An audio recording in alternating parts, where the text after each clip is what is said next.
The Education Minister says the government will give some schools funding to fix what she calls a failed experiment.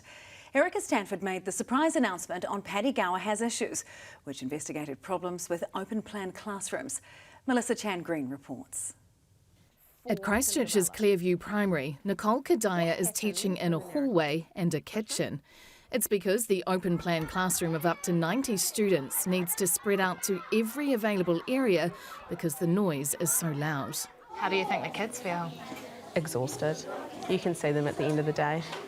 And, you think of our neurodivergent students is that they're looking around all the time at what's going on. The impact on the neurodiverse is one of many issues that have been reported to the Education Minister since Erica Stanford put a ban on building any new open plan classrooms, or MLEs, 6 weeks ago. We were hearing anecdotally before, but now we're hearing a tidal wave of teachers and principals saying this isn't conducive to academic achievement and isn't conducive to good learning. Open plan classrooms were introduced in 2011. They were intended to facilitate self-directed learning and collaboration, but there was no official evidence that worked. Now, speaking on Paddy Gower Has Issues, the Minister announced a plan to walk back that design. Are we talking about enabling infrastructure type spend to fix classrooms? Well, I'll have more to say on that soon, but it will look something like a contestable fund that we'll put together based on need, because there are, and one of the issues we've got with the Education Department is that they don't actually have a really good understanding of the size of the problem as well. Shirley Boys in Christchurch can offer some insight into how much it costs to fix. They've already spent $800,000 building new walls and they're not done yet.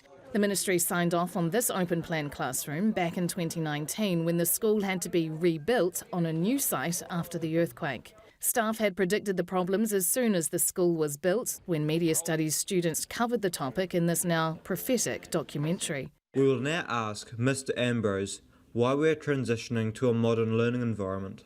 This is pure economics, and if I were to put my crystal ball forward 20 years, I would say a lot of schools will be working hard to raise money to put partitions on walls.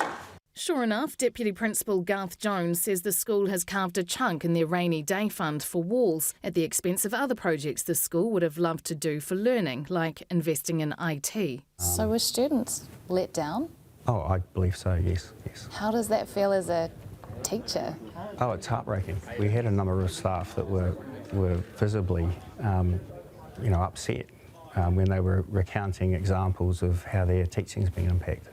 The school shares a site with Avonside Girls, which has a mirror image design.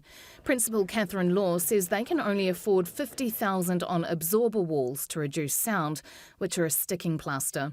Are you envious of the walls that have gone up at Shirley Boys? Very.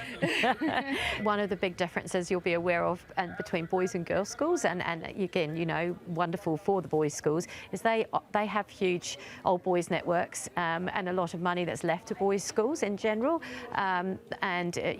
girls schools just don't have that. As a ministry and as a school and as a government, we should partner together. What kind of teaching and learning spaces do we want for our young people? What's going to be the best? So yes, come and help us. The Minister now saying that help will come for some. My message to parents is that this is a failed experiment, and now we're going away to work out a plan of how we can help schools make sure that they do have good learning environments.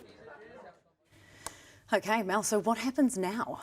Well, the big question is how much. How much is going to be in this contestable fund? Because from 2011, these open plan classrooms were built at pace after the Christchurch earthquake. In those first 5 years, $5 billion was spent on open plan classrooms. And that's really the only figure we've got to go off, because the ministry hasn't kept track of how many there still are out there. We know that some of those classrooms won't want to change. Some classrooms have already dipped into their budget to build walls themselves. But this is big news, and from what I'm hearing, there's going to be big demand. It's a big number, isn't it? $5 billion spent on these classrooms. Now, you're doing some education reporting now with your excellent podcast, School Shorts. Within that work, what have families been telling you? I am constantly getting feedback from teachers and from parents who say they haven't had a good experience in these classrooms. And Paddy Gower is going to speak with some of those families tonight on Paddy Gower Has Issues. They share a really personal story, including one student who found this classroom so overwhelming that she actually spent most of her time in a tent in the classroom. Oh gosh, okay. Melissa Chan-Green, thanks so much for your reporting on this. You've got more to say on PGHI tonight. That is, of course, at 7:30 here on 3 and on demand on 3 Now. Thanks so much, Mel.